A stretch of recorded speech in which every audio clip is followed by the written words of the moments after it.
kutoziva Adzimuoye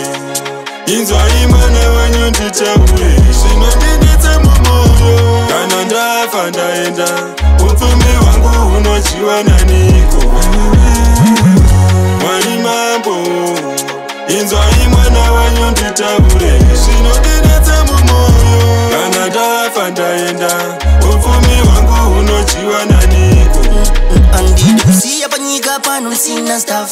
ndionese zuva ndigare ndabata bafu pamwe ndikashaya ndakachena monditambirawo musazontunga nedemo samambo faro nekuti zvandakabata zvese nezvakandaka zvese mablack label nemasese nevanakabreka hati vese andidusiye vana vasinawo pekubata zvonzi baba raverombeno ndazviramba baba anoshide baba ndazvibuka baba ndiwonewo ndazviramba baba anoshide baba ndazvibuka baba ndiwonewo madzimu woye ndiroteseiwe zuva rekufa kwangu Mwari wangu ndiroteseiwe zuva rekufa kwangu madzimu woye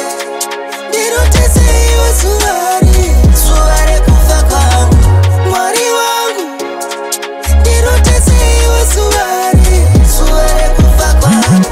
Ndinawo moyo wekurera vana vangu kuchawo pfuma yangu ndine mhuri yangu ndoda nguva yekuonekawo hama dzangu zvese zvandinazvo neshamwari dzangu ndatojoina nyaredzo 10 years Mwari gore negore ndichingobvisa mari ndichingogaya pamwe zvondibata mudare mwana mudare reya mudare hazvine ndine bhasikuru kana ndine bhara chasikade kuza kuti vana vane nzara ndogona kumuka mguva nyengwe ndaparara Adzimuoye inzwai mwana wenyu nditaure zvinondinetsa mumoyo kana ndafa ndaenda upfumi hwangu hunochiwa naniko